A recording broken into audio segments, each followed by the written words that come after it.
अगस्त से लेकर 4 सितंबर के बीच में डेट निर्धारित की गई। उसी एक तारीख में यानी उसी एक डेट पर आपका एक पेपर होगा सोशल वर्क का, वो अभी डिसाइड नहीं हुआ है।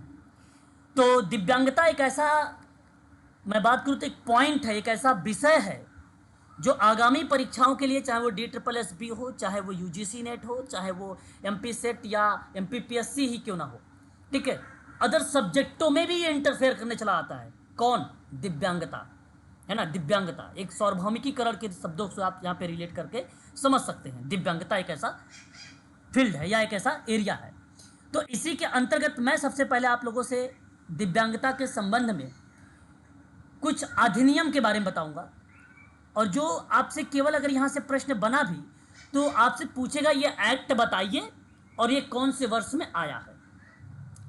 तो ध्यान से सुनिएगा, दिव्यांगता से संबंधित अधिनियम है और उसमें शामिल किए गए हैं कुछ दिव्यांगताओं को लेकर, जैसे अभी 2-4 हैं अधिनियम। उसके अंतर्गत आपके सामने सबसे पहले अगर मैं बात करता हूं तो एक आता है भारतीय लुनासी एक्ट। अब ये बंद हो गया है ना, ये अब बंद हो गया, अब ये आता नहीं। हाँ, लेकिन अगर परीक्षा में पूछा जाए कि भाई कभी था, तो ये जरूर आप बताइएगा कि एक लुनासी एक्ट है जो डिसेबिलिटी का एरिया को टच करता था। और भारतीय लुनासी एक्ट सन 1912 का है, 1912 का है। और मानसिक स्वास्थ्य एक अधिनियम है जिसको मेंटल हेल्थ एक्ट कहते हैं, ये 1987 का। ये पहले परीक्षा में खूब पूछा जाता था, अब ये परीक्षा में नहीं आता है ना। अब बेसिकली इसकी जगह एक, अगर मैं बात करूं, संरक्षण के संबंध में रिलेट कराता है, जो इसका इसी का ही मॉडिफिकेशन पार्ट है 2017 का, जो रिलेट कराता है एक प्रकार से। अगर मैं बात करूं तो संरक्षण को, बच्चों की अगर बात करते हैं उनमें संरक्षण को लेकर, ठीक है। जैसे अगर मैं लुनासी एक्ट की बात करता हूं भारत में, तो जैसे मंदबुद्धि लोग नहीं, जैसे मंदबुद्धि, या एक प्रकार से इसे पहले शुरुआत में एक भारतीय पागलपन अधिनियम का नाम दिया जाता था पहले के समय में। अब नहीं इसे कहा जाता है, पहले इसे कहा जाता था, है ना। द इंडियन लुनासी एक्ट या भारतीय पागलपन अधिनियम 1912 के नाम से ये जाना जाता था, इस अधिनियम को। अब ये अधिनियम नहीं चल रहा है, ये मैं आपको 2-3 बार बोल चुका हूं, इसको आप याद रखिएगा सभी लोग, ठीक है ना। भारतीय पुनर्वास एक अधिनियम है, ये 1992 का है। हालांकि RCI, इसको इन शॉर्ट में हम लोग RCI कहते हैं, rehabilitation counselling of India. RCI की स्थापना हुई थी 1986 में। परीक्षा में आया था ना, बच्चे कंफ्यूज हो जाते हैं कि ये RCI, देखिए RCI भारतीय पुनर्वास परिषद, केवल इस तरीके से आएगा प्लेन में कि भारतीय पुनर्वास परिषद। तो 1986 का आप वर्ष लगाएंगे स्थापना में, और ये जब अधिनियम का रूप लिया था तो 1992 का था। भारतीय पुनर्वास परिषद अधिनियम 1992 का वर्ष आप लोग लगाइएगा, क्योंकि वही ऑप्शन में सही जाता है। और एक संवैधानिक निकाय के रूप में ये जो है 22 जून 1993 को आया, 1993 से आया एक संवैधानिक निकाय के रूप में। और संशोधन तो इसमें कई बार हुआ, लेकिन खासकर 2000 वाला जो संशोधन हुआ था, ये परीक्षा में कभी कभी आ जाता है। तो एक संशोधन 2000 का भी है, ठीक है। और काम इसका जानते हैं क्या है RCI का? पुनर्वास एजेंसियों को दिए जाने वाले प्रशिक्षण अभ्यास का एक मानकीकरण करना होता है, ये इसका एक उद्देश्य है। भारत और विदेश स्थित जो संस्थाएं हैं, उन संस्थाओं में दिव्यांग जनों के पुनर्वास के क्षेत्र में ना शिक्षा और पुनर्वास विषयक सूचना नियमित के आधार पर एकत्रित किया जाता है। और विशेष शिक्षा के संबंध में अगर खोज की बढ़ावा देता है, अनुसंधान की बढ़ावा देता है, तो वो RCI ही है, ठीक है। ये बात ध्यान रखिएगा। तो ये अभी रन कर रहा है। और ये जो ऊपर दूसरे नंबर बताया मैंने, संरक्षण के रूप में 2017 में आता है, ठीक है, बताएंगे अभी आगे। उसके बाद एक आता है दिव्यांगजन अधिनियम, समान अवसर अधिकारों का संरक्षण एवं पूर्ण भागीदारी। ये PWD का पूरा नाम है। PWD का जिसे कभी फुल फॉर्म आता है तो ये इस तरीके से नहीं आएगा, पर्सन विद डिसेबिलिटी, ध्यान रखिएगा। कहेगा कि इसका फुल फॉर्म बताइए, स्टैंडर्ड बताइए इसका, तो कभी भी आपके ऑप्शन में यदि लिखा भी है कि पर्सन विद डिसेबिलिटी ना, तो उसको आप एलिमेंट करिएगा। ऑप्शन में जब आएगा इसका फुल फॉर्म तो आएगा समान अवसर अधिकारों की संरक्षण एवं पूर्ण भागीदारी आएगा, ये ऑप्शन में आपका रहेगा, ठीक है। और 1995 ये बेसिकली 1995 में आया और 2016 में आप ऐसा सोचिए कि ये बेसिकली बंद हो गया, है ना। तो इसमें कुल जानते हैं कितने टाइप की डिसेबिलिटी थी, प्लीज बताइए कोई भी बच्चा। 7। बिल्कुल, आपने अगर यहाँ पे 7 टाइप की डिसेबिलिटी बताया तो सही बताया, ये 7 प्रकार की डिसेबिलिटीज थी इसमें, थोड़ा सा मैं जिक्र करूंगा अभी आगे आपको मिलेगा। तो ये इस समय रन नहीं है, इसलिए आप इसको भी आप हटा सकते हैं, ठीक है। उसके बाद आता है एक राष्ट्रीय न्यास अधिनियम, ये भारतीय न्यास अधिनियम है, इसको NT बोला जाता है, नेशनल ट्रस्ट बोला जाता है इसको। ये देखिए, एक ना आप लोगों ने सुना होगा सोसाइटी रजिस्ट्रेशन अधिनियम 1860 का, और एक आप लोगों ने सुना होगा ट्रस्ट अधिनियम वो 1882 का। आशा करता हूँ कि आप दोनों इस चीज़ों को देखे भी होंगे, कहीं ना कहीं तो सुना ही होगा, यदि नहीं सुना है तो आप सुन लीजिए अभी। ये जो आपको मैं बता रहा हूँ नेशनल ट्रस्ट को लेकर, ये रजिस्ट्रेशन का एक पार्ट है 1882 का।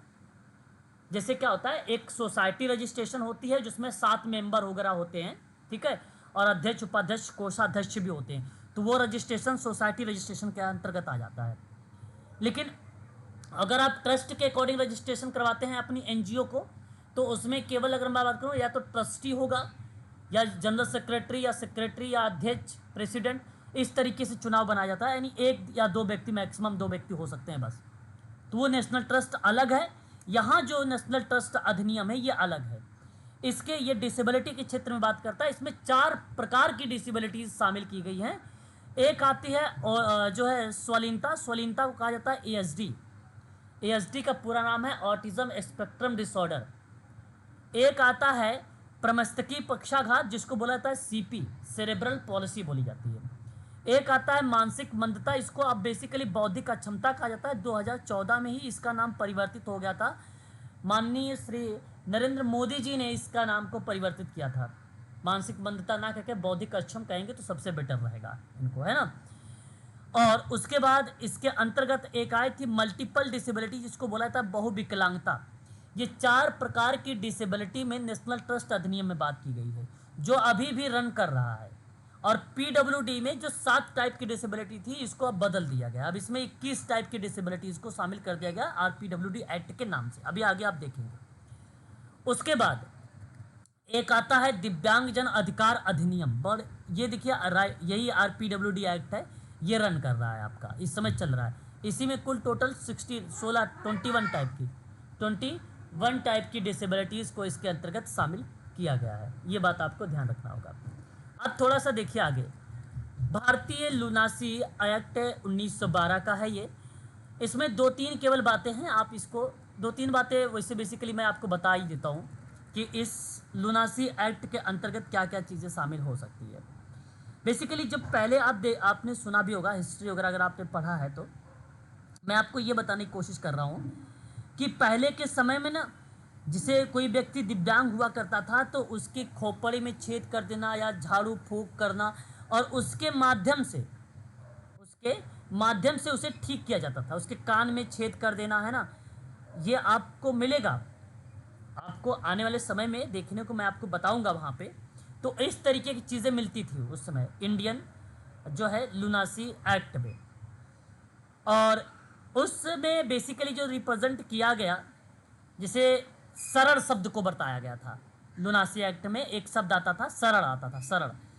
सरल का अर्थ ये था कि केंद्रीय सरकार या किसी राज्य सरकार के द्वारा स्थापित या लाइसेंस प्राप्त जो मंद बुद्धि के लिए सरल या मानसिक अस्पताल होगा, तो उनको विशेष बच्चा नहीं कहा जाएगा, है ना, ना ही उन्हें श्रवण अक्षम बच्चा कहा जाएगा, ना ही उन्हें दृश्य बाधित बच्चा कहा जाएगा, उन्हें एक सरल शब्द से संबोधित किया जाएगा। ऐसा शब्द बेसिकली उस समय रिप्रेजेंट किया गया था लुनासी एक्ट में, है ना। तो ये प्रक्रिया बेसिकली उसके अंतर्गत था। और वहाँ एक पागल शब्द की भी बारे में डिफाइन किया गया था कि पागल का जो अर्थ होता है वो मूर्ख होता है, या आप कह लीजिए विकृत मस्तिष्क वाला व्यक्ति होता है। ये जो मैं बात बता रहा हूँ, ये लुनासी एक्ट के अंतर्गत बता रहा हूँ, ठीक है। तो ये केवल 2-3 बातें आप याद रखिएगा प्लीज़। उसके बाद अगर हम बात करते हैं तो एक आता है शब्द हमारे सामने जो है मानसिक स्वास्थ्य अधिनियम। मानसिक स्वास्थ्य अधिनियम 1987 का वर्ष आता है। मैं आप सबसे ये बताने की कोशिश कर रहा हूँ यहाँ पे कि मानसिक रोगियों के हितों की रक्षा करना ये अधिनियम था।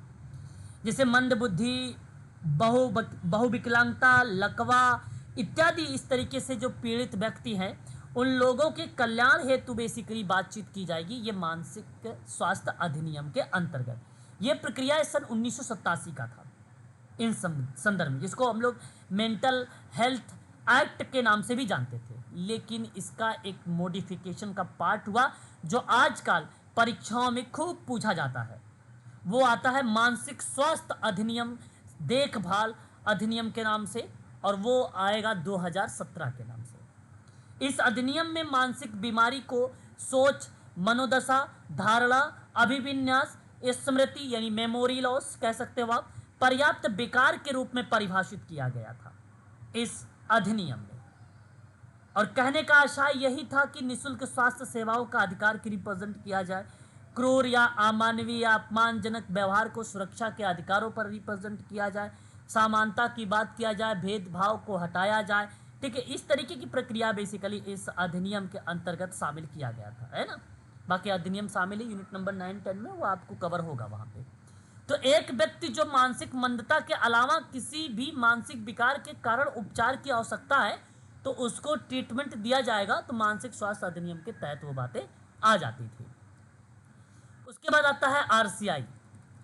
आप सबको पता है, मैंने अभी अभी आप लोगों से बताया भी है कि भारतीय पुनर्वास परिषद अधिनियम 1992, भारतीय पुनर्वास परिषद अधिनियम 1992 में अगर मैं आपसे बात करता हूं तो इसमें कुल टोटल जितने, अगर मैं बात करता हूं जैसे किसी व्यक्ति को समाज की मुख्य धारा से जोड़ने का कार्य, ठीक है, तो उन प्रक्रियाओं में ये एक अहम भूमिका निभाता था भारतीय पुनर्वास परिषद अधिनियम आरसीआई। यह संसद के द्वारा एक गठित किया गया, पारित किया गया था 1992 में, और ये जो है 1993 से ये प्रभावी हो गया। इसका मोटो केवल इतना था कि पुनर्वास एजेंसियों को दिए जाने वाले प्रशिक्षण अभ्यास का मानकीकरण करना, और आरसीआई को एजेंसी के पंजीकरण का कार्य जो बेसिकली दिया गया था वो सौंपा गया था आरसीआई को, रजिस्ट्रेशन का पार्ट। जैसे बहुत सारे बच्चे होंगे, इसमें से एक आध दो बच्चे शायद मैं एक आध दो बार बात किए हैं, उन लोगों ने बताया भी है, उन लोगों में से कोई ना डीएससी एक प्रोग्राम होता है, डिप्लोमा स्पेशल एजुकेशन एमआर होता है, आपने नाम सुना होगा स्पेशल बीएड के बारे में, स्पेशल बीएड या डीएड जैसा कोर्स होता है, तो उसमें रजिस्ट्रेशंस करवाते हैं अपना वो लोग। तो उस प्रक्रिया में आरसीआई एक अहम भूमिका निभाता। मैंने भी डीएससी एमआर का कोर्स कर रखा है ना, तो मैं भी अगर अपना रजिस्ट्रेशन जो है आरसीआई से करवा रखा है, रिन्यू ये 5 साल बाद होता है, ठीक है, या इसमें बेसिकली 100 जो है पॉइंट्स होने चाहिए। CRE एक प्रोग्राम होता है, उस प्रोग्राम के माध्यम से इस को जो है रिन्यू करवाया जाता है, ठीक है। तो एक अहम रोल निभाता है ये, और प्रशिक्षण के लेकर बेसिकली एक अहम भूमिका निभाता है आरसीआई। तो इसमें बेसिकली कुछ डिसेबिलिटी पर बात किया इसने, कहा है कि एक दृष्टि दिव्यांगता जिसको आप कहते हो विजुअल हैंडीकैप्ड, हियरिंग हैंडीकैप्ड जिसको श्रवण दिव्यांगता, और सर्फिंग फ्रॉम लोकोमोटो डिसेबिलिटी जिसको हम लोग बोलते हैं गतिशील या शारीरिक अक्षम वाले, वो आ जाएंगे। सर्फिंग फ्रॉम मेंटल रिटार्डेशन जिसको आजकल इंटेलेक्चुअल डिसेबिलिटी के नाम से भी संबोधित किया जाता है मेंटल रिटार्डेशन को, ठीक है। तो ये 4 टाइप के डिसेबिलिटीज़ को लेकर खास कर ये अपना रोल निभाता है आरसीआई, ठीक है। तो ये चीज़ें भी आपको यहाँ पर ध्यान में रखना होगा। देन अगर हम बात करते हैं तो उसके बाद हमारे सामने आता है एक RPWD जिसको हम लोग बोलते हैं दिव्यांगजन अधिनियम, पर्सन विद डिसेबिलिटी अधिनियम 1995। ये 2016 से पहले इसकी एक अहम भूमिका मानी जाती थी। इसमें 40% का आरक्षण था, 3% जॉब के लिए आरक्षण था। इसमें बेसिकली मॉडिफिकेशन कर दिया गया। ये समझ नहीं आ रही जी जी क्या कर रहे हैं, सॉरी नहीं आवाज आ रही है ना? नहीं अभी आ रही है। हाँ, तो मेरा कहने का मतलब यह है कि RPWD एक्ट जो है आया 2016 में, और इसमें कई चीज़ें बेसिकली किया गया। तो जैसे 2016 वाले में ना 40% की आरक्षण 3% से बढ़ा के 4% कर दिया। 3% किस में था, PWD में था, ठीक है। और इसमें 7 टाइप की डिसेबिलिटी थी, जैसे आप यहाँ पर देख भी रहेंगे स्क्रीन पर। ब्लाइंडनेस जिसको पूर्ण दृष्टिबाधिता कहा गया, लो विजन जिसको अल्प दृष्टिबाधित बोला गया, हेयरिंग इम्पेयरमेंट जिसको श्रवण बाधित कहा गया, लोकोमोटर डिसेबिलिटी जिसको आप गतिशील बोलते हैं, लेप्रोसी कर्व एक पर्सन होता है जिसे कुष्ठ रोग मुक्त एक पर्सन, उन पर्सनों पर भी बातचीत होगी। और मेंटल रिटार्डेशन मानसिक मंदता एंड मेंटल इलनेस जिसको हम लोग बोलते हैं मानसिक रुग्णता। इतने टाइप की डिसेबिलिटीज़ के बारे में बात की गई the person with disabilities act 1995 में। The right of person with disability act 2016 से ये प्रतिस्थापित कर दिया गया, जिसमें 21 दिव्यांगताओं को शामिल कर दिया गया। ये बात आपको यहाँ पर ध्यान भी रखना होगा। दिव्यांगता दिवस कब मनाया जाता है, कोई बता सकता है बच्चा मुझे? दिव्यांगता दिवस प्लीज। 3 दिसंबर को मनाया जाता है। कितने तारीख को मनाया जाता है? 3 दिसंबर को मनाया जाता है दिव्यांगता दिवस। ये चीज़ आपको थोड़ा सा यहाँ पर ध्यान में रखना होगा। देखिए उसके बाद अगर हम बात करते हैं नेशनल ट्रस्ट एक्ट के बारे में, बेसिकली ये देखिए autism, cerebral palsy, mental retardation and multiple disability 1999 के अंतर्गत 4 टाइप की डिसेबिलिटीज़ के बारे में बात किया गया है। इसमें कभी कभी प्रश्न बनता है कि निम्न में से बताइए किन डिसेबिलिटीज़ पर यह अपनी भूमिका नहीं निभाता है, लेकिन अगर ये 4 पता होगा तो आप आसानी से आइडेंटिफाई कर पाएंगे, अदरवाइज दिक्कत हो जाएगी आपको फिर तो। ठीक है, तो ये बेसिकली भूमिका बनाता है एक प्रकार से नेशनल ट्रस्ट अधिनियम। ठीक है, इसको बोला जाता है भारतीय न्यास अधिनियम, सॉरी इसे राष्ट्रीय न्यास अधिनियम कहते हैं, राष्ट्रीय न्यास अधिनियम बोला जाता है। ठीक है, क्लियर रहेगा? एक बार बता दीजिएगा प्लीज। क्लियर है सर। चलो फिर तो आगे बढ़ेंगे, अगले पॉइंट पर बात करेंगे। तो अगला पॉइंट हमारे सामने प्रस्तुत हो जाता है दिव्यांगजन अधिनियम, और ये बेसिकली RPWD अधिनियम है। अभी हम इसी पर बात करने वाले हैं। 21 टाइप की डिसेबिलिटीज़ इस पर दर्शाई गई है, जो 21 टाइप की डिसेबिलिटी यहाँ पर लिखी गई है ना। अब देखिए आ जाते हैं उसी पर 21 टाइप की डिसेबिलिटीज़ वाले पर। अब ध्यान देने वाली बात यहाँ पर आप सबके लिए ये है कि RPWD एक्ट जो है 2016 के नाम से ये जाना जाता है।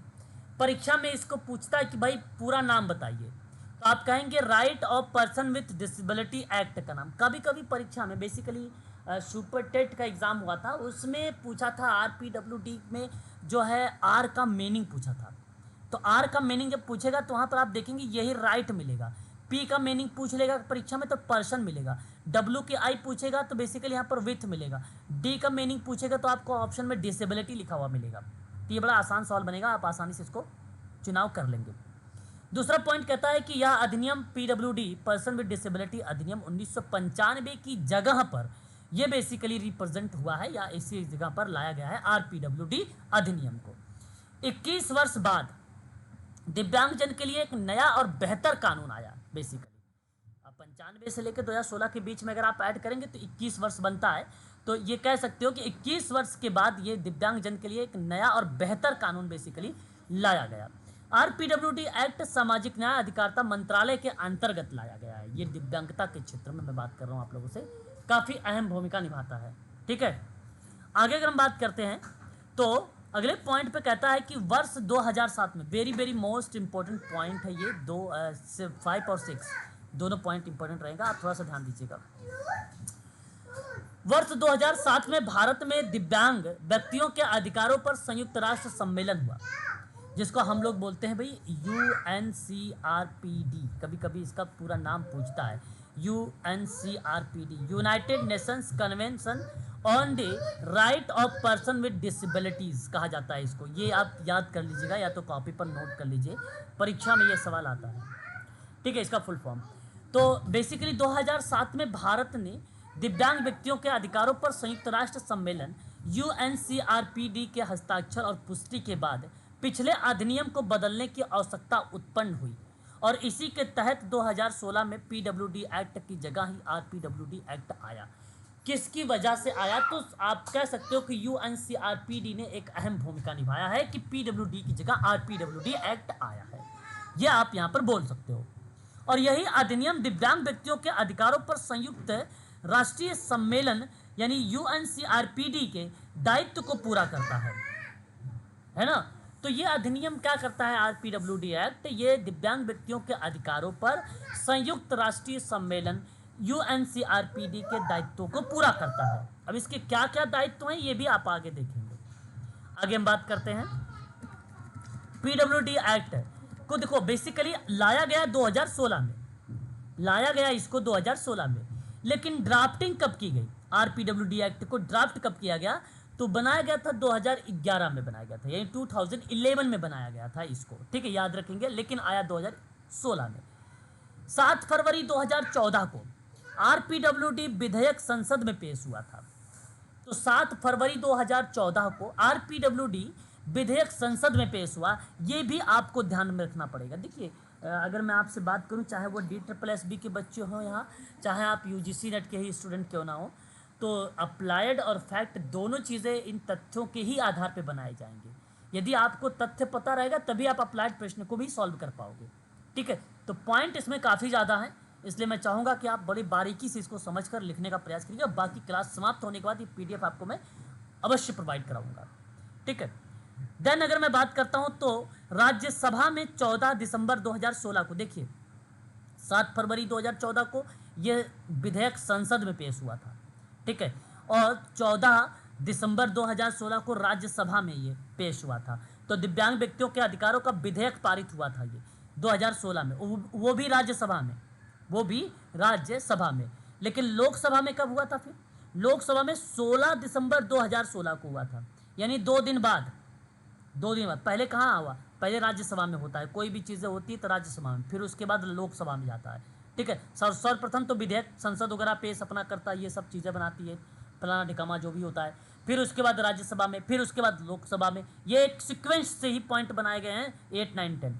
तो उसके बाद दिव्यांग व्यक्तियों के अधिकार विधेयक को पारित किया गया था 16 दिसंबर 2016 को। देन अगर मैं आपसे बात करता हूँ तो 11 पॉइंट पर आता है कि राष्ट्रपति की सहमति प्राप्त करने के बाद 28 दिसंबर 2016, देखिए पहले संसद आया ना, फिर संसद के बाद राज्यसभा आया, फिर लोकसभा आया, अब एकदम लास्ट में अंततः अगर बात किया जाए तो वो राष्ट्रपति की सहमति वगैरह, सिग्नेचर वगैरह यहाँ पर शामिल होती है किसी भी अधिनियम में, ठीक है। मैं ये नहीं कह रहा हूँ कि पीडब्ल्यूडी अधिनियम ही, कोई भी अधिनियम हो इंडिया का, है ना, ये रोल इसी तरीके से चलता है मॉडिफिकेशन के पैटर्न में। तो राष्ट्रपति की सहमति प्राप्त करने के बाद इसे 28 दिसंबर 2016 को अधिसूचित किया गया और इस प्रकार पीडब्ल्यूडी बिल 2016 को अधिनियमित किया गया और एक लॉ बन गया, ये यानी कानून बन गया। और यही कानून, यही अधिनियम जब बनता है तो लागू होता है 15 जून 2017 को। अब ध्यान से सुनिएगा, एक आता है नीति आयोग और एक आता है आरपीडब्ल्यूडी। पहले तो आप मुझे बताइए कि नीति आयोग की स्थापना कब हुई या लागू कब हुआ, चला कब ये? 1 जनवरी 2015। आशा करता हूं ये आपको याद रहेगा क्योंकि यही ऑप्शन में कंफ्यूज करता है आपको।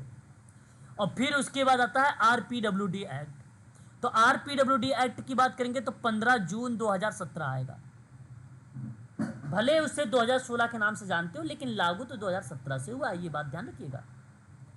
आप ये सोचिए यहाँ पे कि भारत के संविधान में एक ऐसा अनुच्छेद भी है जो बेसिकली आरपीडब्ल्यूडी एक्ट 2016 को अधिनियमित करता है और ये परीक्षा में आ चुका है। काफ़ी इंपॉर्टेंट पॉइंट है, पॉइंट नंबर 13।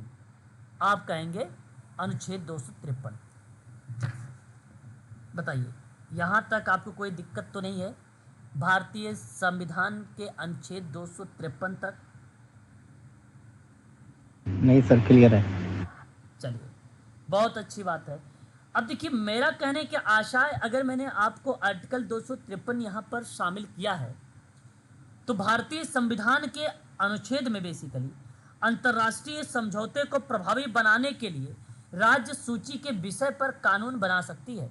तो उन परिप्रेक्ष्य में भी आर्टिकल 253 आपका शामिल हो जाता है।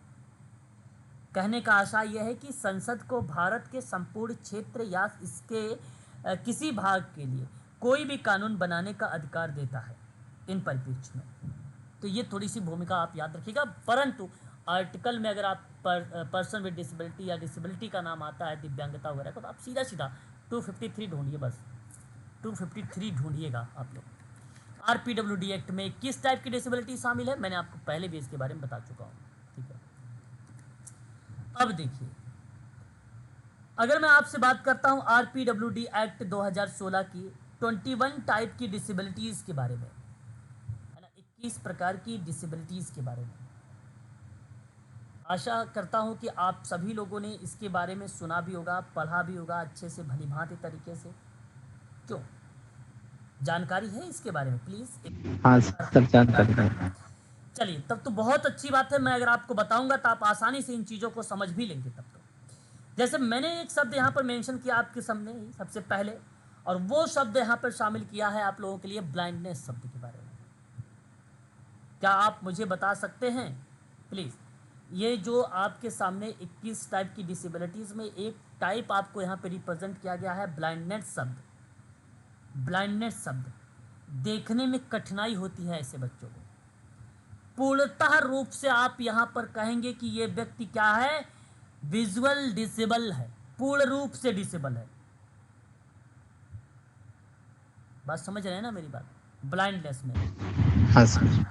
हाँ, कहने का आशय, अगर मैं आपसे बात करता हूँ ब्लाइंडनेस के बारे में, तो ये टोटली अंधापन को दर्शाता है। ब्लाइंडनेस देखने में असामर्थ्यता या दृष्टि की कमी को दर्शाता है। सबसे गंभीर मामले में प्रकाश को भी देखने में असमर्थता को दर्शाता है। यहाँ चश्मे वगैरह की बातें नहीं है बिल्कुल। टोटली बेसिकली अगर मैं बात करता हूँ, टोटली पूर्णता अंधापन, ना तो आप देख सकते हैं ना ही आप प्रकाश का पता लगा सकते हैं। ऐसी स्थिति बहुत दुर्लभ होती है। एक आता है लो विजन, ये आंशिक अंधापन कहा जाता है इसको। आपकी दृष्टि अभी भी कुछ हद तक बची हुई है, जो अक्सर इसे कम दृष्टि कहते हैं। अंधेपन के टाइप में आप इन चीज़ों को दर्शा सकते हो, और इसे हम लोग बोलते हैं लो विज़न। लो विज़न एक डिसेबिलिटीज़ है, ये बात आप जरूर ध्यान रखिएगा। कम दृष्टि बाधित या कम विकलांगता या अल्प दृष्टि बाधित कह सकते हो। अस्थायी दृश्य हानि होती है। आप चश्मे जैसे कॉन्टैक्ट लेंस या सर्जरी से बेसिकली आप अगर कहें तो इससे हो सकता है, मे बी अगर जन्मजात है तो फिर तो नहीं हो सकता, अगर बाद में लो विज़न का पार्ट हुआ है तो आप उसे ठीक भी कर सकते हो। ऐसा रोल यहाँ पर देखने को मिलता है, जिसे बोलते हैं कम दृष्टि बाधित या अल्प दृष्टि बाधित से इसको संबोधित किया जाता है। ठीक है, और 60 वर्ष से कम आयु की स्थिति में रंगों की पहचान करने में वह असमर्थ हो जाते हैं। वह लक्षण भी लो विजन को ही दर्शा देता है, एक प्रकार से लो विजन को ही एक प्रकार से लक्षण दर्शाता है। एक आता है लेप्रोसी, जिसको हम लोग बोलते हैं कुष्ठ रोग। हाथ पैर की उंगलियों में विकृति दिखाई देने लगती है। इसमें हाथ पैर की उंगलियों में टेढ़ापन आ जाता है, शरीर की त्वचा का रंगहीन होने लगता है, हाथ और पैर की उंगलियां शून्य हो जाती हैं। इसे ही लेप्रोसी कर्व पर्सन के नाम से डिनोट किया जाता है। कुष्ठ निवारण रोग इसको बोलते हैं, है ना, कुष्ठ निवारण रोग के नाम से इसे जाना जाता है। ये बात आप ध्यान रखिएगा। कुष्ठ रोग को प्राथमिक अवस्था में पहचान, शीघ्र पूर्णतः उपचार करना या संक्रमण या रोगियों को शीघ्र उपचार करके इसकी रोकथाम करना जैसी प्रक्रिया बेसिकली सन 1981 और 82 में एक राष्ट्रीय कुष्ठ उन्मूलन कार्यक्रम चलाया गया था। उसी समय से ये स्टार्ट था, राष्ट्रीय कुष्ठ उन्मूलन कार्यक्रम के रूप में चलाया गया था। ठीक है, राष्ट्रीय कुष्ठ उन्मूलन कार्यक्रम का जो नाम दिया गया वो 1981-82 से ही दिया गया था, 1981 और 82 के दौरान में ही दिया गया था। तो काफ़ी इंपॉर्टेंट पॉइंट है, प्लीज़ इसे भी आप ध्यान रखिए, परीक्षा में पूछता है, ये सवाल आता है। ठीक है, इन परिप्रेक्ष्य में कुष्ठ निवारण रोग के लिए। ठीक है, उसके बाद आता है हियरिंग इम्पेयरमेंट, जैसे जो व्यक्ति सुनने में अक्षम हो, है ना, उसको हियरिंग इम्पेयरमेंट बोलते हैं, यानी श्रवण बाधित उसको हम लोग बोलते हैं। वो सुन ही नहीं सकता, अगर आप कोई भी बात बताओगे तो जैसे बहरापन कह लीजिए या ऊंचा सुनना या कम सुनना जैसे शब्द, इनके लिए हियरिंग एड वगैरह आता है, वो लगा कर बेसिकली चीज़ों को सुनने का प्रयास करते हैं। ठीक है, तो ये basically deaf and hard of hearing के नाम से भी बेसिकली जाना जाता है। ठीक है, आगे अगर बात करते हैं तो लोकोमोटो डिसेबिलिटीज़ आती है। लोकोमोटो डिसेबिलिटीज़ को बेसिकली हम लोग किस नाम से संबोधित करते हैं? चलन चलन निःशक्तता से रिप्रेजेंट करते हैं। चलन, मेरे कहने का आशा ये है इसमें कि हाथ पैर के साथ साथ अगर मैं बात करता हूँ, उसे लकवा भी हो सकता है, हाथ पैर का कट जाना भी हो सकता है, या दोनों पैर निःशक्त हो जाएं, इन प्रक्रिया में भी लोकोमोटो डिसेबिलिटीज आ जाता है। बेसिकली व्हील चेयर वाले जो आ जाते हैं वो इसी के पैटर्न के अंतर्गत आते हैं, लोकोमोटो डिसेबिलिटी के अंतर्गत आते हैं। एक शब्द आता है डॉर्फिज्म शब्द, बेसिकली इसे हम लोग बोलते हैं बौनापन। मैं आपको बता दूं कि एक बार ये परीक्षा में सवाल आया हुआ है डॉर्फिज्म शब्द, और ये आया हुआ था पीआरटी में आया हुआ था, डी ट्रिपल एस बी में पीआरटी में आया हुआ था ये सवाल, और पूछा गया था डॉर्फिज्म मतलब बौनापन को लेकर पूछा गया था, है ना। और मैं आपको यहाँ पर यह बताने का प्रयास कर रहा हूँ इसमें बौनापन में इसकी कद जो है छोटा होगा। बौनापन में क्या होगा? कद छोटा होगा व्यक्ति का, वयस्क होने पर भी इसका कद छोटा होगा। और मैं बता दूं कि अगर यहाँ पे गवर्नमेंट के द्वारा अगर कोई डिसाइड भी किया गया है कि बौनापन कितने सेंटीमीटर या कितने फुट को कहेंगे, तो याद रखिएगा आप सभी लोग 4 फुट 10 इंच, ये पेपर में आया हुआ था यही, तो ये एक निर्धारित किया गया है कि इसे बौनापन कहेंगे अगर 4 फुट 10 इंच उसकी हाइट है तो, ठीक है। इससे ऊपर है तो फिर वो बौनापन के अंतर्गत नहीं आएगा, ठीक है। और सेंटीमीटर में 147 सेंटीमीटर बेसिकली निर्धारित किया गया है। तो ये थोड़ा सा आप ध्यान रखेंगे इस शब्द को लेकर, ये तथ्य है। ये सवाल अगर आएगा भी तो यही आने वाला है, फिर भी बता दे रहा हूँ मैं, आएगा तो यही आएगा, ठीक है। एक इंटेलेक्चुअल डिसेबिलिटीज होता है जिसको हम लोग बोलते हैं बौद्धिक अक्षमता। इंटेलेक्चुअल, जिसको आप लोग अभी मैंने आपसे कई बार बता रहा था, मेंटल रिटार्डेशन, है ना, मानसिक मंदता। हाँ बिल्कुल, जैसे समझने बोलने में कठिनाई, है ना, किसी चीज़ को अभिव्यक्त करने में कठिनाई, अपनी बातों को अभिव्यक्त करने में। जिन बच्चों की बेसिकली अगर मैं बात करता हूँ, मानसिक मंदता एक उस अवस्था को दर्शा देती है जहाँ पर वो एक सकारात्मक वातावरण में स्थापित ना हो पाए, और साथ ही साथ उसमें उनको सोचने समझने और एक्सप्रेस करने की क्षमता उनके पास अगर कम है, तब हम लोग उसे क्या डिनोट कर देते हैं? इंटेलेक्चुअल डिसेबिलिटीज़ के रूप में डिनोट करते हैं। देखिए, अब आप ये मत सोचिएगा कि कोई अगर सेवार्थी है, कोई व्यक्ति अगर उसके अंदर सोचने समझने की क्षमताएं नहीं है सकारात्मक तरीके से, तो आप ऐसे नहीं कि आप उसको डिफाइन कर दीजिए कि भाई ये इंटेलेक्चुअल डिसेबिलिटी का पार्ट है। नहीं, इसके लिए कुछ टूल्स होते हैं, जैसे एक उपनयन टूल्स होता है ना, उपनयन टूल्स होता है, एक MDPS होता है, मद्रास डेवलपमेंट प्रोग्राम सिस्टम, और एक होता है FACP होता है, फंक्शनल असेसमेंट चेकलिस्ट प्रोग्राम, ठीक है। इसी तरीके से कई स्क्रीनिंग करने के लिए कई ऐसे टूल्स हैं जो बेसिकली स्पेशल एजुकेशंस में भी इसका प्रयोग किया जाता है, और इनमें कई एरियाज़ हैं, डोमेन है कई, और उन्हीं के आधार पे इनका असेसमेंट होता है, तब हम डिफाइन कर पाते हैं कि भाई ये ID का बच्चा है ना, और इन्हीं गोल पर हमें जो है कार्य करना है, ठीक है। 3R इसमें एक शब्द आता है, 3R में राइटिंग, 3R को क्या बोलेंगे? राइटिंग एक कहेंगे, और अर्थमेटिक बोलेंगे, और एक रीडिंग बोलेंगे। ये 3R भी शब्द जो है इसी के अंतर्गत शामिल किया गया, FACP और MDPS के अंतर्गत, ठीक है। एक आता है मेंटल इलनेस। अच्छा, ये देखिए, जो इंटेलेक्चुअल डिसेबिलिटी होती है जन्मजात होती है, ये जन्म से ही पाई जाती है, लेकिन एक मेंटल इलनेस होता है, जिसे हम लोग शुद्ध हिंदी में मानसिक रुग्णता कहते हैं। और मानसिक रुग्णता जो होती है जन्म के बाद होती है, जैसे बेड पर से गिर जाना, या बिस्तर से गिर जाना, या जब जिस समय उसका बर्थ हो रहा था औजार से उसके मस्तिष्क पर चोट लग जाना, या नाभि नाल काटते दौरान, बहुत सारी ऐसी कंडीशंस बन जाती हैं, बहुत सारे ऐसे रीजंस होते हैं। या आप ये कह लीजिए कि भाई एक तेरे नाम मूवी देखा आप लोगों ने? हाँ सर। जी सर। सलमान खान जो है अपने लव फेलियर की वजह से बेसिकली वो भी एक प्रकार से मेंटल इलनेस का पार्ट बन जाता है ना, उसमें मेंटल इलनेस है सलमान खान। और अगर शपथ मूवी देखा होगा, जॉनी लीवर, सुन सकते, और यस, FACP क्या है सर? हाँ, तो उसमें जो जॉनी लीवर है वो बेसिकली इंटेलेक्चुअल डिसेबिलिटीज़ का पार्ट है, वो इंटेलेक्चुअल डिसेबिलिटीज़ का पार्ट है।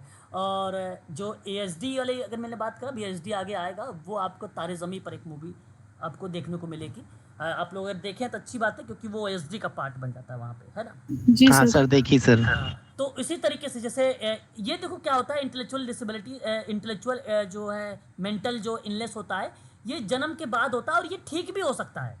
लेकिन इंटेलेक्चुअल डिसेबिलिटी ठीक नहीं होगा। अगर कोई आपको बोल रहा है कि इंटेलेक्चुअल डिसेबिलिटी ठीक हो जाएगी, तो वो झूठ बोल रहा है ना। ये कंडीशन है, ये ठीक नहीं हो सकता है। ये केवल उसके बिहेवियर में मॉडिफिकेशन हो सकता है ना, वो भी बहुत संघर्ष करने पर। और उनमें भी अगर आप उन्हें समाज की मुख्य धारा से जोड़ देते हैं, बॉर्डर लाइन तक लेके आ जाते हैं, तो आप जो RPWD एक्ट के अकॉर्डिंग 4% का जो आरक्षण मिला है, तो उसके थ्रू भी ये बच्चा जा सकता है वहाँ पे, ठीक है।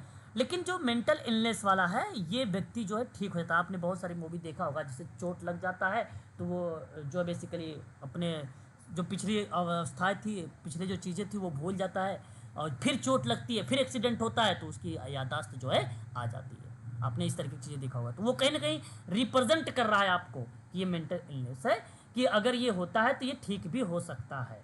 अब ये जरूरी नहीं कि भाई उसका एक्सीडेंट ही हो तभी ठीक हो, उसके लिए बहुत टेक्निक होती है ना। वो एक अपवाद है, ऐसा नहीं, एक अपवाद है, उसको अपवाद में रखा जाता है। ये बात ध्यान रखिएगा कि भाई एक्सीडेंट से कोई ठीक हो जाए, ठीक है, एक अपवाद है ये। मैं बार बार बता रहा हूँ, अपवाद, अपवाद का मतलब समझ ही रहे होंगे आप लोग, है ना, ठीक है। और उसके बाद अगर हम बात करते हैं, तो एक आता है ASD, ऑटिज्म स्पेक्ट्रम डिसऑर्डर।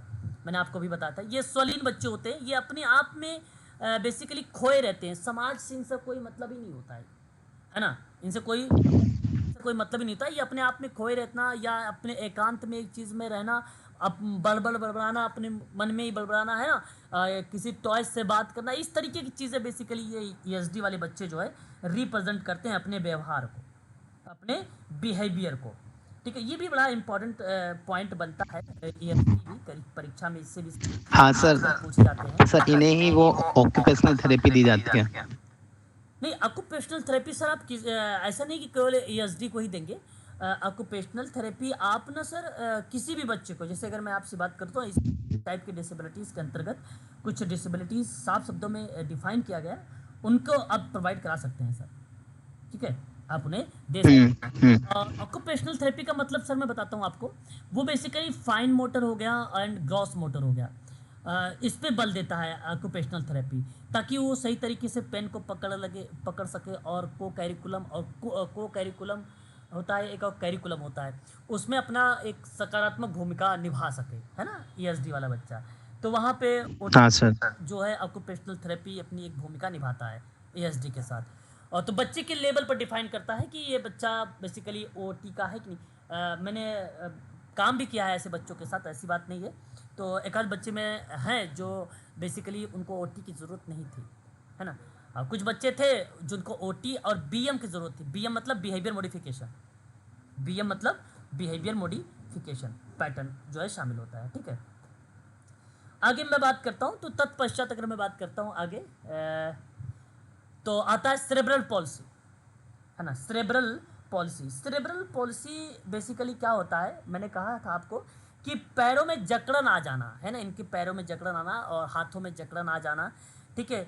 पूरे बदन में भी जकड़न आ सकती है, और हाथ से काम करने में भी इनको कठिनाई होती है। ये जो ADL की एक्टिविटी होती है, एक्टिविटी डेली लिविंग, इसको बोला जाता है ADL को, एक्टिविटी डेली लिविंग। हाँ सर। तो एक्टिविटीज़ को करने में ये बेसिकली पूर्णता रूप से अक्षम होते हैं, रिप्रेजेंट होते हैं सेरेब्रल पॉलिसी के जो स्टूडेंट होते हैं। अच्छा, मैं आपको ये भी बताने का प्रयास करूंगा, सेरेब्रल पॉलिसीज़ भी कई टाइप की है ना। सेरेब्रल अगर मैं बात कर रहा हूँ आप लोगों से, तो ये कई टाइप की है सेरेब्रल पॉलिसीज़, और प्रमस्तिष्कीय पक्षाघात इसको कहा जाता है। क्या आप में से कोई बच्चा मुझे बता सकता है कि इसके टाइप्स कौन कौन से हैं? प्लीज़, अगर किसी को पता है तो प्लीज़ एक बार बताएं, अदरवाइज मैं आपको बताऊंगा। नहीं सर, मुझे नहीं नहीं पता। पता, चलो कोई बात नहीं, फिलहाल मैं आपको बताता हूँ। देखिए, सेरेब्रल पॉलिसीज़ के अंतर्गत बेसिकली 5 प्रकार की चीज़ें को दर्शाया गया था। एक बेसिकली अगर मैं बात करता हूँ, देखो एक आता है, देखो इसके भी ना कई टाइप जो बताए गए किसी के बेस के आधार पर बताए गए हैं। एक तो मोनोप्लीजिया होता है। मोनोप्लीजिया में या तो एक हाथ होगा या तो एक पैर प्रभावित हो, नहीं सॉरी पैर नहीं हो, केवल एक हाथ ही प्रभावित होगा, चाहे वो राइट हो चाहे वो लेफ्ट हो। लेकिन एक आता है आपका हेमीप्लीजिया, जो बेसिकली एक तरफ का हाथ और पैर दोनों प्रभावित कर देता है, हेमीप्लीजिया। एक आता है पैराप्लेजिया, जो बेसिकली दोनों ही पैर को प्रभावित कर देगा, ये पैराप्लेजिया। एक आता है क्वाड्रिप्लेजिया। क्वाड्रिप्लेजिया जो होता है वो बेसिकली अगर मैं बात करता हूँ पूरी शरीर को प्रभावित कर देता है, पूरी शरीर को प्रभावित कर देता है क्वाड्रिप्लेजिया, ठीक है। मोनोप्लेजिया, हेमीप्लेजिया, पैराप्लेजिया और क्वाड्रिप्लेजिया, ठीक है, ये आपको ध्यान रखना है। और एक होता है डायप्लेजिया। डायप्लेजिया, जो डायप्लेजिया होता है ये बेसिकली डिफाइन करता है कि या तो वो ऊपर कमर के ऊपर के भाग को प्रभावित कर देगा, या तो डायप्लेजिया में कमर के नीचे के भाग को पूरा टोटली प्रभावित कर देगा। कभी कभी डायप्लेजिया को पैराप्लेजिया का भी नाम दिया जाता है, परंतु पैराप्लेजिया साफ शब्दों में दर्शाएगा कि केवल पैर ही प्रभावित होगा, लेकिन डायप्लेजिया में कुछ भाग या आंशिक रूप से शरीर का ऊपरी भाग भी प्रभावित होगा, इसलिए इसे डायप्लेजिया का नाम भी दिया जाता है। ये बात आप ध्यान रखिएगा। इसमें अटेक्सिया भी होता है और एथेटोइड भी होता है, स्पाइसिटिक भी होता है। अब इतना डीप में जाने की जरूरत नहीं है आप लोगों के, लेकिन मैंने आपको यहाँ पर बता दिया, इस चीज़ को आप थोड़ा सा फोकस करिएगा। एक होता है मस्कुलर डिस्ट्रॉफी। मस्कुलर डिस्ट्रॉफी का मतलब होता है कि मांसपेशीय क्षरण शब्द आ जाता है यहाँ पे, मस्कुलर डिस्ट्रॉफी। जैसे कि अगर मैं बात करता हूँ मांसपेशियों में अगर विकृति आ जाती है, दिख जाती है, तो उससे दिमाग और जो स्पाइनल कार्ड होता है, जिसको स्पाइनल कार्ड को हिंदी में क्या बोलते हैं, मेरुरज्जु, क्या बोलते हैं, और यदि स्पाइनल कार्ड या रीढ़ की हड्डी में अगर कोऑर्डिनेशन करने में उसको प्रॉब्लम हो रही है ना, समन्वय करने में अगर उसको समस्या हो रही है, तो उस दौरान पे भी मस्कुलर डिस्ट्रॉफी रिप्रेजेंट हो जाएगा, ठीक है। तो आप ये कहिएगा, सिंपल शब्दों में आप लोग बताइएगा कि दिमाग या रीढ़ की हड्डी के समन्वय में अगर परेशानी हुई, कोऑर्डिनेशन में अगर प्रॉब्लम हुआ, तो मैं आपको बता सकता हूँ कि मस्कुलर डिस्ट्रॉफी है, ठीक है। ये भी कई टाइप का पार्ट होता है, फिलहाल आपको इतने डीप में जाने की जरूरत नहीं है। क्रोनिक न्यूरोलॉजिकल एक कंडीशंस होता है, आशा करता हूँ कि इसके बारे में, ये नई डिसेबिलिटीज़ अभी आपको मिल रही है, एक प्रकार से समझो, जो कि पहले चीज़ें नहीं ये शामिल की गई थी, क्रोनिक वाला। अभी आप यहाँ पे चीज़ें देख रहे हैं क्रोनिक का शब्द। तो क्या आप मुझे डिफाइन कर सकते हैं, प्लीज़ बताइए एक बार कि ये क्या है क्रोनिक न्यूरोलॉजिकल कंडीशन। सर संवेदी तंत्र से संवेदी तंत्र से जुड़ी हुई जो प्रॉब्लम्स आती हैं। ओके, चलिए, क्रोनिक न्यूरोलॉजिकल कंडीशन बेसिकली आप यहाँ पर अगर आप देखेंगे तो आपके सामने मस्तिष्क जैसी चीज़ें भी दिखाई दे रही होंगी, और ये कहीं ना कहीं तंत्रिका तंत्र से जुड़ी समस्या को दर्शा रही है। तंत्रिका तंत्र को ही बेसिकली क्रोनिक न्यूरोलॉजिकल कंडीशन कहा जाता है। जब तंत्रिका तंत्र से जुड़ी गड़बड़ी पूरे शरीर को प्रभावित करती है, तो इन्हीं समस्याओं से व्यक्ति शारीरिक और मानसिक और भावनात्मक रूप से हो जाता है प्रभावित। तो हम लोग बोल देते हैं कि भैया ये क्रोनिक न्यूरोलॉजिकल कंडीशन का व्यक्ति है, या इस डिसेबिलिटीज़ के पार्ट के अंतर्गत आता है। ये एक विकार है तंत्रिका तंत्र से संबंधित। और तंत्रिका तंत्र कहाँ पाई जाती है, कोई बच्चा बताए? मस्तिष्क में पाई जाती है भाई। कहाँ पाई जाती है? मस्तिष्क। उसके बाद आता है स्पेसिफिक लर्निंग डिसेबिलिटीज, जैसे कि आप सबको भली भांति तरीके से पता होगा, अधिगम अक्षमता। हाँ सर। आजकल बेसिकली अगर मैं बात करता हूँ सीखने की क्षमता और योग्यताओं में जब कमी या अनुपस्थिति दिखाती है, तो ज़्यादातर बच्चे की जो है हमें देखने को मिलता है इसी टाइप की डिसेबिलिटीज़। अधिगम अक्षमता, सीखने में कठिनाइयों का सामना करने के लिए या समझने के लिए हमें एक बच्चे की सीखने की क्रिया को प्रभावित करने वाली जो कारक होते हैं, उन कारकों को एक प्रकार से हमें ऑब्जर्वेशन करना पड़ता है या उसका आकलन करना पड़ता है। इसी लर्निंग डिसेबिलिटीज़ को या स्पेसिफिक लर्निंग डिसेबिलिटीज़ को कई भागों में बांटा गया। अगर मान लीजिए गणित से संबंधित अगर उसको प्रॉब्लम है, तो बताइए उसके अंदर किस टाइप की डिसेबिलिटी होगी।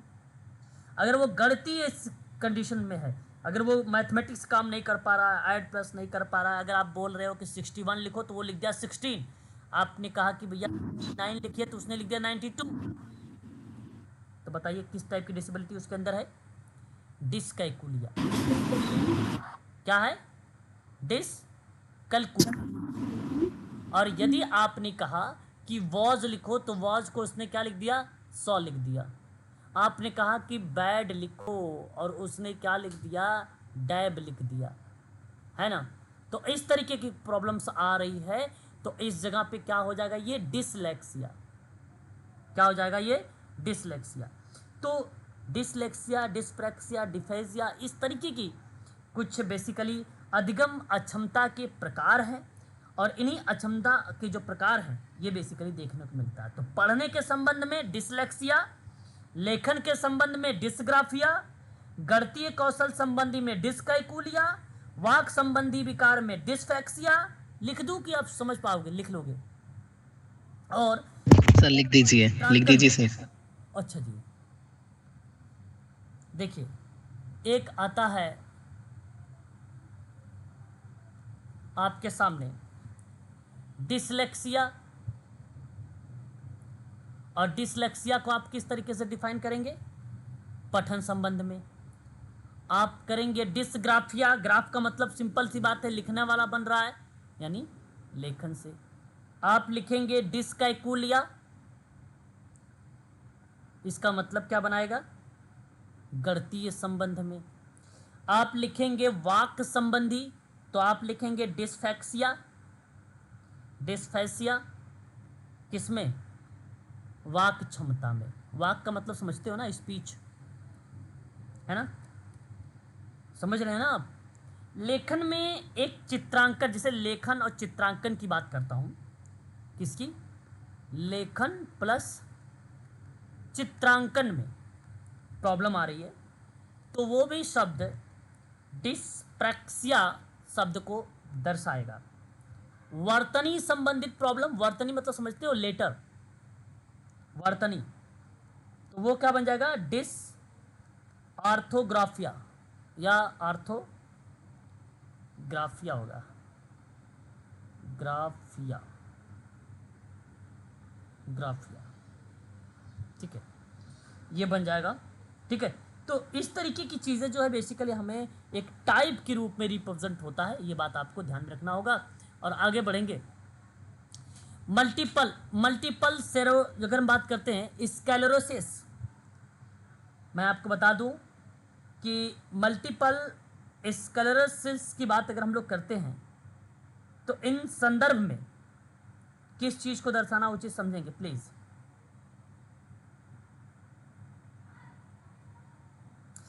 दिमाग और रीढ़ की हड्डी में मल्टीपल स्क्लेरोसिस में भी मांसपेशियां भी यहाँ पे एक प्रकार से कमज़ोर और विकृति को दर्शाती है ये। और साथ ही साथ आपको मैं बता दूँ, ये वाला पार्ट जो है कहीं ना कहीं मांसपेशियों के साथ साथ दिमाग और मेरुरज्जु, दिमाग और मेरुरज्जु भी अपनी एक भूमिका निभा देता है इसमें, मल्टीपल स्क्लेरोसिस में, ठीक है।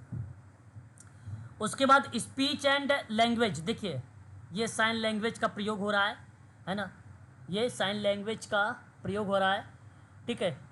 डिफाइन किया जाता है कि इस तरीके से जो बनाया जाता है साइन लैंग्वेज में कि भाई अगर यहाँ पे अगर इस पंजे पर इसने 2 फिंगर रखा है तो इसका मतलब है कि ये एफ बनाया है, ठीक है। और अगर आप इस तरीके से चीज़ें अपने अंगूठे, दोनों अंगूठे को आप टच करते हैं ऊपर की तरफ तो ये बन जाता है ए, ठीक है, डिफाइन करता है, ठीक है। आप दोनों हाथों से अगर जब आप सर्कल बनाते हैं, मुट्ठी बंद करते हैं तो वहाँ पर बी बन जाता है, एक हाथ से करते तो सी बन जाता है। ये बेसिकली एक सिंबल है, इनका लैंग्वेज होता है जो प्रयोग में लाया जाता है। तो ये एक प्रकार से स्पीच एंड लैंग्वेज डिसेबिलिटीज़ का भी पार्ट आता है इसी के अंतर्गत। एक आता है थैलेसीमिया, खून, देखिए एक आपको यहाँ पे मिल गया, वेरी वेरी मोस्ट इंपॉर्टेंट, परीक्षा में एक बार सवाल पूछा है कि बताइए खून से संबंधित कौन सी डिसेबिलिटीज़ नहीं है खून के संबंध में, ठीक है, RPWD एक्ट के तहत। तो एक तो यहाँ पे मिल गया आपको थैलेसीमिया, खून में हीमोग्लोबिन की विकृति होती है, खून की मात्रा क्या हो जाती है यहाँ पर, कम हो जाती है, खून की मात्रा क्या हो जाना, कम हो जाना। हीमोग्लोबिन को जब दर्शाता है, हीमोग्लोबिन में जब विकृति दर्शाती है तो उसको क्या बोलेंगे हम लोग, थैलेसीमिया बोलेंगे। क्या बोलेंगे, थैलेसीमिया, थैलेसीमिया। और ये देखिए और आगे आपको हेमोफीलिया के लेकर बात करते हैं। हेमोफीलिया, हेमोफीलिया को हम लोग बोलते हैं अधि रक्तस्राव, चोट लगने पर अत्यधिक रक्त का स्राव होना, यानी देखिए ये भी रक्त का मिल गया, दूसरा मिल गया रक्त का, ठीक है। रक्त तो रक्त का अत्यधिक बहना, रक्त का बहना बंद ही नहीं होता है इसमें, हेमोफीलिया में। और sickle cells disease, sickle sickle cells disease, खून की कमी। अब देखिए तीसरा मिल गया आपको, खून की कमी। ये 3 खून की से संबंधित है डिसेबिलिटीज। प्लीज आप ध्यान रखिएगा, परीक्षा में एक बार आया था कि निम्न में बताइए आरपीडब्ल्यूडी के तहत खून के संबंध में कौन सी डिसेबिलिटी नहीं है। और इन 3 के अलावा एक पार्किंसंस रोग भी था जो वो नहीं था। तो ये याद रखिएगा आपको, सिकल सेल्स डिजीज भी एक प्रकार से अगर हम बात करते हैं खून की कमी को दर्शाता है। रक्त अल्पता कहते हैं इसको, खून की कमी के शरीर का जो अंग होता है, जो अवयव होते हैं वो धीरे धीरे क्या होते लगते हैं, खराब होने लगते हैं, है ना, उसको बोला जाता है, ठीक है। देन मल्टीपल डिसेबिलिटीज, भाई जहाँ 2 या 2 से अधिक प्रकार की डिसेबिलिटीज होगी उसे हम लोग क्या बोलेंगे, मल्टीपल डिसेबिलिटी, मल्टीपल डिसेबिलिटी। ठीक है। तो इस संदर्भ में ये तो बड़ा आसान है। एसिड अटैक की बात करता हूं मैं, एसिड अटैक समझते हैं, तेजाब हमला, पीड़ित, जी सर। अटैक विक्टिम, शरीर के अंग, हाथ पैर आंख आदि तेजाब हमले से जलन या उसकी वजह से असामान्य या प्रभावित हुआ है तो उस टाइप की डिसेबिलिटी, उस टाइप की प्रक्रिया को भी डिसेबिलिटीज़ के अंतर्गत रखा जाएगा और वो एसिड अटैक डिसेबिलिटीज़ के नाम से जाना जाएगा, है ना। और एक आता है आपका पार्किंसंस रोग। कौन सी टाइप की डिसेबिलिटी, कितने प्रकार हो गए भाई, पार्किंसंस रोग। पार्किंसंस रोग हाथ पांव मांसपेशियां और जकड़न होता है, तंत्रिका तंत्र की प्रणाली से संबंधित कठिनाइयां जब होने लगती हैं तो उसे पार्किंसंस डिजीज कहा जाता है, ठीक है। ये पार्किंसंस डिजीज होता है। अब मैंने आप लोगों से कुल 21 टाइप की डिसेबिलिटीज के बारे में बता दिया है, ठीक है। आगे बढ़ते हैं। अब बेंचमार्क दिव्यांगता बेसिकली जो दर्शाई गई, देखिए परीक्षा में जब सवाल आता है, बहुत बच्चे जैसे आप लगाते हैं 21 के टाइप के अकॉर्डिंग, आर्टिकल के अकॉर्डिंग, 21A के अकॉर्डिंग, तो आपसे कहते हैं 6 से 14 साल के निःशुल्क बच्चों की बात की गई है, ये आप लोग लगा देते हैं 6 से 14, बल्कि अच्छी बात है, सही आप लगा रहे हो। आरपीडब्ल्यूडी एक्ट के अकॉर्डिंग 21A के अंतर्गत बात करेंगे तो 6 से 14 वर्ष के बच्चों की ही निःशुल्क की बात की गई है। लेकिन अगर जब आपसे आरपीडब्ल्यूडी एक्ट करेगा तो ऑप्शन में 6 से 14 भी रहेगा और ऑप्शन में क्या रहेगा, 6 से 18 वर्ष की आयु भी रहेगी। तो वहां पर आपको 6 से 18 वर्ष वाले को ही चुनाव करिएगा। तो इसमें कहा गया कि आयु वर्ग के प्रत्येक बच्चों की मुक्त शिक्षा का अधिकार होगा। बेंचमार्क दिव्यांगता का तात्पर्य आरपीडब्ल्यूडी अधिनियम 2016 के तहत मान्यता प्राप्त किसी भी प्रकार की अगर डिसेबिलिटीज़ है उसे, लेकिन कम से कम 40% की डिसेबिलिटी उसके अंदर होनी चाहिए। तो इसमें कोई परिवर्तन नहीं हुआ था, जो लास्ट टाइम में था 1995 वाले में, ठीक उसी को यहाँ पर रख भी दिया है 2016 वाले में भी, ठीक है। बात समझ में आ रही है, आगे हाँ सर। अब बात करते हैं हायर एजुकेशन के आरक्षण को लेकर। अब देखिए एमपी में अगर मैं बात करता हूँ, मध्य प्रदेश में, तो वहाँ 6% का, आप लोग आप देखिएगा थोड़ा सा राजपत्र वगैरह नेट पर, तो आपको 6% मिलेगा वहाँ पे डिसेबिलिटी को लेकर, है ना। तो उच्च शिक्षा में आरक्षण की बात करते हैं तो 5% बेसिकली दिया गया हायर एजुकेशन में। सरकारी नौकरी में 4% दिया गया, बहुत इंपॉर्टेंट तथ्य ध्यान रखिएगा। भूमि आवंटन में आरक्षण और गरीबी उन्मूलन में 5% दिया गया। आदि अतिरिक्त लाभ बेंचमार्क वाले व्यक्तियों के लिए प्रदान किए गए हैं यहाँ पर आरक्षण। तो हायर एजुकेशन परीक्षा में बन सकता है। और नंबर 1 पे आप रखिएगा सरकारी नौकरी को, ये भी बन जाए। कितना परसेंट आरक्षण है, 4% आरक्षण है ना। आरपीडब्ल्यूडी एक्ट 2016 में लगभग अगर हम बात करते हैं तो 102 खंड है और 17 अध्याय इसमें शामिल किए गए हैं। जैसे कि अध्याय आप देख सकते हैं, एक पहला प्रारंभिक अध्याय है, आपको मैं हर एक अधिनियम में बताता हूँ कि संक्षिप्त नाम आता है, परिभाषा वगैरह डिफाइन इसमें होती है, ये बड़ा ही आसान है। अब इसके अंदर जाने की ज़रूरत नहीं है आप लोगों को, मैं आपको ये पीडीएफ प्रोवाइड करा दूंगा, आप चाहो तो देख सकते हो, इतना डीप में जाने की जरूरत नहीं है दिव्यांगता के एरिया में, ठीक है ना। सीधा मैं आप चलता हूँ आगे। यहाँ सारे अध्याय मिलेंगे आपको और सारे धारा भी आपको मिल जाएगी इस पीडीएफ में, है ना, ठीक है। यहाँ तक बताइए अगर कोई दिक्कत है, कोई प्रॉब्लम है तो आप मुझसे पूछ सकते हो, है ना। यहाँ मैं इसलिए नहीं बता रहा हूँ आप लोगों को ये चीज़ें कि ये परीक्षा में आता है नहीं आपके, अगर आप मान लीजिए पीआरटी वगैरह की तैयारी करते तो मैं आपको बताता थोड़ा सा कि भाई स्पेशल एजुकेशन से अगर आप होते या बीएड वगैरह कर रखे होते तो मैं आपको थोड़ा सा बताता इसमें, और उसकी क्लासें नहीं है ये, है ना, पहली बात तो ये है। चलिए ये आपका यहाँ पर होता है फिनिश। अब हम बात करेंगे यहाँ दिव्यांगता के क्षेत्र में बेसिकली अगर हम बात करते हैं तो कुछ राष्ट्रीय संस्थाएं वेरी वेरी मोस्ट इंपॉर्टेंट, परीक्षा में आप लोगों ने विगत वर्षों में कुछ सवालों को आप लोगों ने देखा भी होगा। जैसे मैं आपको यहाँ पर बता देता हूँ इन शॉर्ट में, ध्यान से सुनिएगा। एक तो आपसे यहाँ पे पूरा नाम पूछा जाएगा, दूसरा इसकी स्थापना, तीसरा पूछा जाएगा कहाँ पर है वो संस्था। ठीक है प्लीज। तो देखिए आगे हम बात करते हैं आपसे सामने यहाँ पे।